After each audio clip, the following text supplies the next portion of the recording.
Especialmente agora que os Estados Unidos estão em guerra com o Irã, estão no caminho de provocar uma recessão global, que muito bem pode se transformar numa depressão mundial. Espero que não chegue a tanto, mas é muito provável que estejamos caminhando nessa direção. A chave para tudo isso é o fechamento do Estreito de Hormuz, sobre o qual já falei em um episódio anterior. Devido à importância desse estreito no fornecimento de pelo menos 20% do petróleo mundial, 25% do gás natural liquefeito e 35% dos produtos químicos e gases usados para fabricar fertilizantes, constatamos que o mundo está prestes a sofrer perturbações massivas nas economias. Claro, os primeiros e mais atingidos serão os países asiáticos, porque eles são o mercado principal. Mas os efeitos se espalham para outros países, inclusive para os Estados Unidos, onde, apesar de os Estados Unidos serem, na teoria, autossuficientes em energia e grandes produtores de gás natural liquefeito, os preços estão subindo e subindo rápido. Para resolver isso, o fundamental é tentar reabrir o Estreito de Hormuz. E tivemos algumas ações bem curiosas de Donald Trump. Ele tem oscilado entre os dois lados. Ora, ele ameaça o Irã, dizendo que se o país não reabrir o Estreito de Hormuz, sofrerá ataques terríveis. No outro momento, ele afirma que, na verdade, o Estreito de Hormuz não afeta os Estados Unidos. Então, por que deveríamos nos importar? Depois pressiona os europeus, dizendo que eles têm de se juntar a nós para reabrir o Estreito, e inclui os chineses. Porque, no mundo dele, os chineses também se beneficiam do Estreito de Hormuz. E, de fato, a atenção agora se concentra no que os Estados Unidos vão fazer, porque não podem reabrir o Estreito apenas bombardeando. Então vão ter de usar tropas, soldados no terreno. Agora, uma das coisas mais curiosas que ocorreu é a ênfase em tomar a ilha de Karg, que fica na parte norte do Golfo Pérsico, no canto nordeste, bem na costa do Irã, que se deve tomar a ilha de Karg, e Lindsey Graham é um grande defensor disso. Ele cita que, sabe, os fuzileiros tomaram Iwo Jima, por que não poderiam tomar a ilha de Karg? Bem, para começar, na verdade as ilhas têm quase o mesmo tamanho.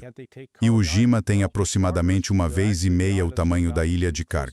Mas na Segunda Guerra Mundial, quando os fuzileiros invadiram as praias de Iwo Jima, fizeram isso com 70.000 fuzileiros. O que Trump enviou foram 2 unidades expedicionárias de fuzileiros navais. Elas totalizam de 4.400 a 5.000 homens, divididos entre as duas. Agora, tem de se perguntar, se você está envolvido no planejamento de uma operação militar, quer mantê-la em segredo. Não quer? Você não sai por aí anunciando quem vai para onde e o que vai fazer. Mas foi exatamente isso que Donald Trump e sua administração fizeram em relação a 31 Ponce Pulminidar, a unidade expedicionária de fuzileiros navais. Ela partiu de Okinawa, no Japão, por volta dos dias 13 ou 14 de março. E para ir da região Indo-Pacífica ao Oriente Médio, leva cerca de 18 a 20 dias. Ainda é uma longa viagem.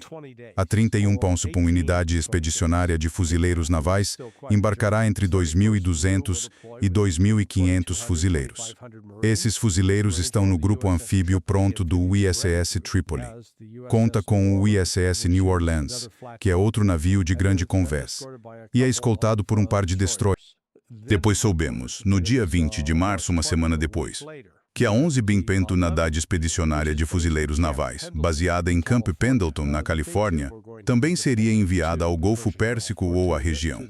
Normalmente a rota mais rápida para eles seria, da Califórnia, seguir para o sul pelo Canal do Panamá, atravessar o Atlântico, entrar pelo Mediterrâneo, cruzar o Canal de Suez e sair pelo Mar Vermelho. Mas dadas as ameaças dos Houthis de se envolverem nessa guerra em favor do Irã, essa rota parece bastante arriscada. Então não posso descartar que a 11 Bimpentu Unidade Expedicionária tenha sido ordenada a seguir para oeste em vez de para leste, o que significa uma viagem de cerca de 23 a 24 dias, bem mais de 3 semanas para chegar lá. Isso quer dizer que provavelmente chegariam por volta de 10 de abril, talvez 8 de abril, pode ser que cheguem um pouco antes. Certo, pessoal, esperem um segundo. Temos algo importante para compartilhar com vocês. Antes de mais nada, muito obrigado a todos pelo apoio incrível. Nossa equipe tem trabalhado muito, se esforçando para trazer convidados perspicazes, formatos novos e melhorados e análises sólidas e de alta qualidade toda semana. Nosso próximo objetivo é alcançar 100.000 assinantes e ganhar o botão de prata. Vamos concretizar isso juntos.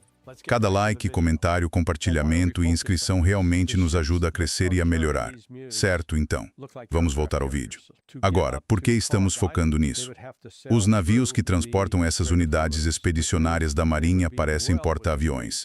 Para chegar à ilha de Karg, teriam de navegar pelo Estreito de Hormuz, o que os deixaria perfeitamente ao alcance de mísseis antinávio iranianos, drones, torpedos e minas. Na prática, esses fuzileiros navais, apesar de estarem equipados para desembarques anfíbios, não chegariam à ilha de Karg vivos nem com seus navios intactos. As probabilidades são contra isso. Eles poderiam desembarcar no próprio Estreito de Hormuz? Bem, de novo, se você olhar o mapa e ver as praias do Irã ao longo do Estreito de Hormuz, não são como as praias da Normandia, extensões largas de areia.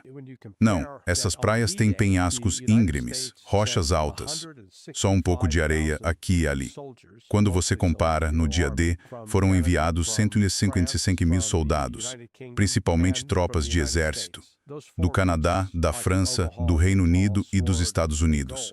Aquelas 4 praias, Omaha, Utah, Sword e Gold, cobriam uma área de cerca de 50 milhas de norte a sul. Este Estreito de Hormuz, em particular, essa costa, tem 100 milhas. Então, se você olhar para as dificuldades que os Estados Unidos enfrentaram ao tentar tomar a costa da Normandia com 165.000 tropas, a tarefa atribuída a, digamos, 5.000 fuzileiros para ocupar e controlar um território de 100 milhas é muito improvável. Então, o que está acontecendo? Hoje, estou gravando numa segunda-feira. O dia começou com Donald Trump dizendo: "Meu Deus, basicamente a paz está próxima." Ele afirmou que houve negociações com o Irã, que foram produtivas e que estavam perto de um acordo. Isso é mentira, porque foi rapidamente refutado e rejeitado pelo governo do Irã e pela própria pessoa com quem Trump alegou que estavam negociando. Trump, no entanto, sugeriu que saberíamos em 5 dias, 5 ou 6 dias. Comecei a pensar, isso é interessante porque em 5 ou 6 dias a partir de hoje, o primeiro das unidades de fuzileiros vai chegar ao local. Trump está insinuando que quer negociar com o Irã, mas o Irã está deixando muito claro que não vai negociar. Depois surgiram outras notícias, mais obscuras, mas que foram publicadas.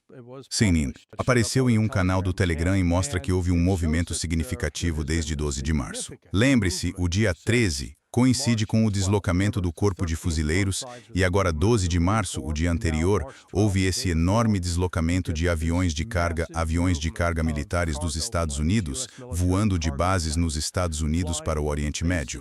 Uma dessas bases foram um total de 35 desses voos desde 12 de março, mais 11 estariam a caminho. Uma dessas bases é o aeródromo Hunter Army em Fort Stewart, no estado da Geórgia. Agora, por que isso é importante? Quando você olha para as unidades militares dos Estados Unidos que decolam e pousam naquele aeródromo, percebe que são os elementos de aviação da 3ª Divisão de Infantaria e incluem várias unidades de operações especiais e interserviços. Para que servem os Globemaster C-17? Os Globemaster C-17 transportam helicópteros, podem transportar tanques, podem transportar veículos blindados de transporte de pessoal, também podem transportar tropas. Então, quando você percebe que nessa base está o 2º Batalhão do 3º Regimento de Aviação. Eles operam helicópteros Black Hawk e Chinook para transporte de tropas. Abriga o 3º Batalhão do 160 Mupino Regimento de Aviação de Operações Especiais, os Night Stalkers. São os pilotos que voam com a Delta Force SEAL-TN-6. Tem o 224 Muquenho Batalhão de Inteligência Militar que faz exploração aérea. Portanto, segundo registros públicos, houve mais de 12 voos, saindo da base aérea do Exército Hunter. Isso significa que estão levando um grande número de helicópteros. Também houve 7 voos saindo da base conjunta Lewis McChord, em Washington. Essa base é conhecida por ser a sede do 75 Mikemo Kemut Ranger. Os Rangers do 75 Mikemo Kemut são uma unidade especial que apoia as unidades de nível 1 como a Força Delta e a Equipe 6 das Unidades Navais de Operações Especiais. Houve 6 voos saindo do campo aéreo do Exército Pope e de Fort Bragg desde 12 de março. Em Fort Bragg, o que há 82 Bosmo Kemut em 80 Bisão Ismaquenso, ala de operações especiais, o Regimento Aéreo de Operações Especiais, ou seja, quem voa missões especiais. Houve 4 voos saindo da Estação Aérea Naval de Oceana, na Virgínia.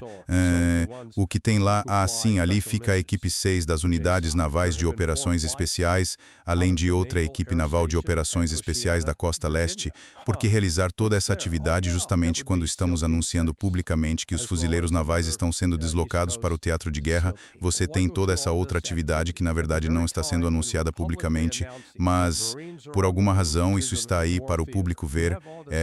European Union, vejo isso e penso que estão planejando uma missão de operações especiais. E a pergunta é, será que os fuzileiros navais estão sendo usados como isca, como uma distração, para desviar a atenção do exército iraniano, da guarda revolucionária, para que o pessoal de operações especiais possa executar uma missão, como uma incursão, em um local nuclear para capturar combustível enriquecido, talvez destruí-lo, talvez garantir que não possa ser usado novamente, ou para sequestrar e capturar certos alvos de alto valor? O que quero dizer é que parece haver outra agenda em jogo aqui. Trump, em vez de... Bem, sua ação hoje serviu a 2 propósitos. E quando digo sua ação, refiro-me à afirmação dele de que a paz está próxima, que estamos realmente progredindo com os iranianos. Foi acalmar o mercado de ações. O mercado de ações tinha caído. Ele perdeu cerca de 10% do seu valor desde o início desta guerra.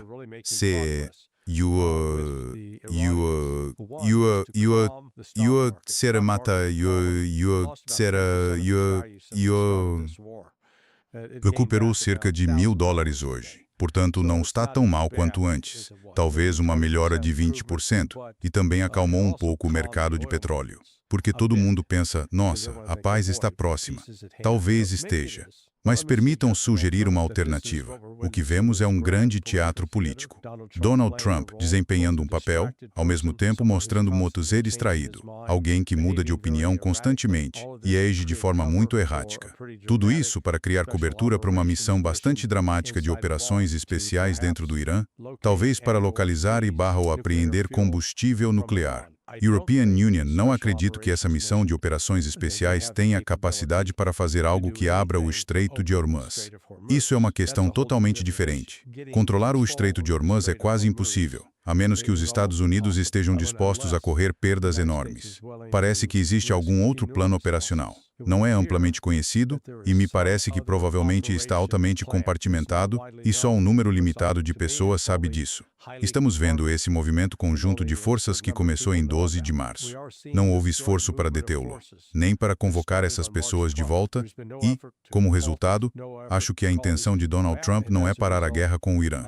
A intenção dele permanece: derrotar o Irã, infligir o máximo de baixas possível e, com sorte, enfraquecer o Irã até o ponto de haver mudança de regime. Espero estar enganado, mas é assim que a European Union interpreta os sinais. Agradeço por assistir a este episódio do Counter Currents. Se gostou, curta, inscreva-se no canal e compartilhe com seus amigos. European Union, sou Larry Johnson, este é o Counter Currents.